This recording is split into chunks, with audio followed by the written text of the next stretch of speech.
So once there's a meaningful segmentation, both traditionally in terms of the firmographic type information, but also the behavioral, what are the main issues then in terms of positioning and the messaging for distributors?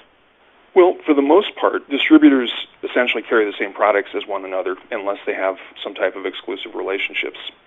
The trick is to develop differentiated and relevant messaging around the whole product. By whole product, I mean what includes other parts of your offering, such as product availability, training, pre- or post-sale support, kitting, bundling, and so on.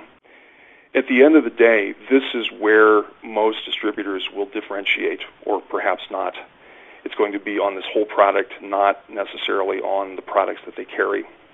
At Real Results Marketing, when we look at developing positioning and messaging and branding, we really look at two areas. The first is, what do you and your competitors claim about an offering? And the second is, what does the market require in the offering? I'll talk about how we look at you and your competitors' claims. Some ways to think about it. Are the claims that you make feature-oriented or benefit-oriented? Or is there some type of an emotional claim, such as sleep better at night? So many of the claims that distributors make right now, we would consider sort of Me Too kinds of claims. Here's some examples. We have been in business for 50 years. It's a claim that you see often on distributor websites. As a customer, I probably care very little about that. And while it may belong somewhere on the website or in the print literature, it certainly should not get headline status as often as it does. Another common claim is, we carry a jillion products for the XYZ industry. So does everybody else. If you carry enough that I can do one-stop shopping, then that's important, and that may need to make it into your messaging somehow. Another claim that I think is potentially very interesting is, we provide the best post-sales support. Depending on my level of expertise, this may be really important. If I'm a smaller contractor, a smaller customer, I probably don't have the expertise in using the product that some of the larger companies do. So that would be very important to me potentially. A final claim that we often see is fast shipping. In some cases, I'd be willing to pay the extra nickel for speed and convenience of fast shipping. However, there are going to be other customers who want fast and cheap. At the end of the day, the requirement really depends on the customer segment, and simple marketing research can reveal what customers want or need. Some of the examples that you just gave really touch on the way this industry for many years has really polarized in terms of, you have typically the smaller, more specialty type distributors that provide a lot of value add in terms of customer service, maybe specific product engineering expertise for specific types of products. And then on the other side, you have perhaps the larger national type companies that are logistically excellent. They really focus on being able to deliver next day or very quickly, and really have a strong, extremely strong marketing presence, originally in catalogs that have really transferred over online. A lot of what you've talked about here really seems to hit at getting focused on the right message for the specific niches that you're going after. Tom, I think you're hitting on a really key point here. I think really what this points to is the operating discipline. There was a book written a number of years ago called The Discipline of Market Leaders, written by Tracy, and they look at companies as being in either product leadership, operational excellence, or customer intimacy. And you can sometimes have two of those three, but you can't have all three. You need to pick. So I had a very rich conversation with Jonathan Burns the other day, one of your other writers, and we believe that customer intimacy can be the right model for large accounts. Let's be clear what we mean by customer intimacy. Many people, when they hear that, distributors in particular, assume that they should be customer intimate because they think it is equivalent to providing good service to customers. But if you think about customer intimacy as delivered by Nordstrom's, which would be almost the classic case of customer intimacy, it's expensive, and it involves a great deal of customization. For smaller MRO-type customers, operational excellence is a far more appropriate model. Let's be clear what I mean, or what they mean about operational excellence. Operational excellence means that you have a smaller offering, smaller in terms of SKUs, services, etc., and that you are impeccable in that offering. McDonald's would be a great example. They make the same hamburger in Boca Raton that they do in Kalamazoo. At the same time, they also deliver very uniform and very good service. Good service can be part of operational excellence. I think that's a great model for the smaller MRO-type customers. The final area that you addressed in your survey and in the articles for MDM was marketing channels and vehicles. Talk a little bit about what distributors should be focusing on. In our both experience and research, we found that many distributors are good and they place a lot of emphasis on both outside sales and inbound telephone sales. These end up being the primary marketing channels. However, there's a huge opportunity for many distributors to develop broader multi-channel marketing capabilities with web or e-commerce, outbound telephone sales, and effective in-store marketing. The research that we did with you showed that the most successful distributors have got some type of multi-channel capability beyond just outside sales and inbound telephone sales.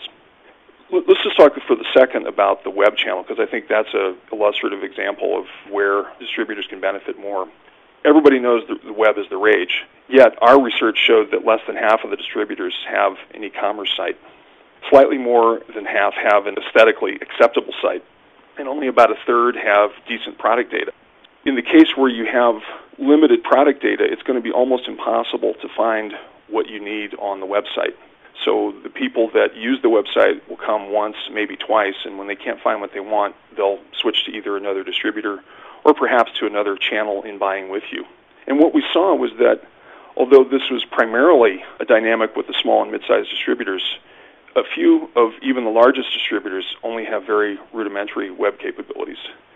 We just did a mystery shopping with some of the biggest names in the industry. We ordered batteries just to see what the purchasing process, the whole experience was like.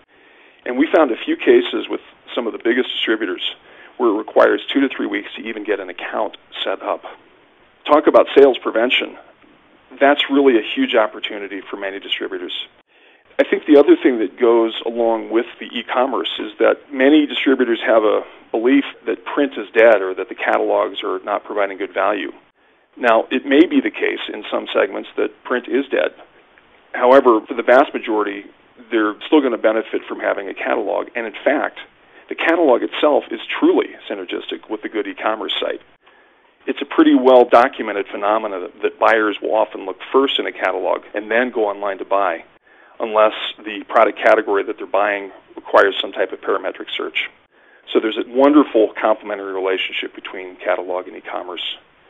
For distributors that are not branch-based, the ones that don't have stores, it's even more important to excel in the other channels available to them. If you're basically taking away the in-store channel, you better be really good at catalog marketing, you better be really good at e-commerce, you better be very good at both inbound and outbound telephone sales. In the long run, we believe that the distributors who embrace multi-channel capabilities will be the winners. Let's talk a little bit about e-commerce, because as you said, the survey identified that less than half of distributors have an e-commerce site. Can you define what an e-commerce site looks like, and can you also just talk a little bit about what distributors should be doing in terms of exploring how to build that out? I mean, other than hiring a consultant, what things do they really need to be looking at this year in terms of developing these types of capabilities that you just talked about? I think there are two things that you need to do to build an effective distributor e-commerce website. One is you need to have good product data. The second is you need to have good e-commerce functionality, the software, et cetera, that handles shopping cart interfaces with the back end. In the first case, getting the product data, that is really a big deal because, as we mentioned before, if you don't have good product data, the site will be very ineffective. There are third-party sources that aggregate product data that distributors can use to populate their e-commerce site. One of the ones that we've come across recently is a company called Industrial Data Warehouse. They aggregate data for the electrical industry.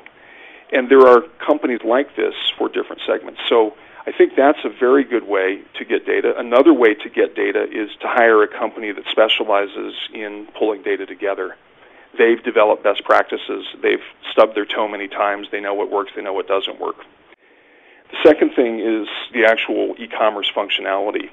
The bigger companies, the bigger distributors are going to want to build those on a more custom basis. But as you move down market, there are companies that provide multi-tenant website operations where you have non-competing distributors who are using a framework. It's branded for them, but the website that each of them has looks similar even though it's branded separately. I think those are effective ways that smaller distributors can get into e-commerce without shelling out $500,000. So there's the whole content piece in terms of both the good data, but also there's this informational component. And I know that in some of our conversations we've talked about if you're going to have your customers pay attention to your site, you need to build out that informational part of it and really make it worthwhile for people to spend some time there. Yeah, I think one of the other advantages to having the good data on your website is that it then becomes a basis for search engine optimization and search marketing. One of the things that we saw in the survey is that there are different ways people get search marketing done. Some people have in-house capability, but the vast majority are going to outsource to a third party, once again, who specializes in that. And that data is powerful for driving people to your website. So, Jonathan, we've talked today about some of the best practices and the elements of segmentation, positioning and messaging, and the marketing channels. It sounds like what you're saying is that distributors really need to look at all these areas and look at them differently than they had in the past and think about customizing a little bit more than they had in the past. Am I reading that right? Tom, I think that's really right on. I think a lot of distributors, especially small and mid-sized, but even some larger, are still stuck in the branch/store mentality. Outside field sales, sell harder. The companies that want to graduate from that really do need to take some of these marketing practices seriously. They do need to take a harder look at how they segment. They do need to take a harder look at how they position. And then finally, they need to make sure they've got their marketing vehicles lined up properly with marketing channels. Well, great, Jonathan. Thank you very much for taking the time with us today.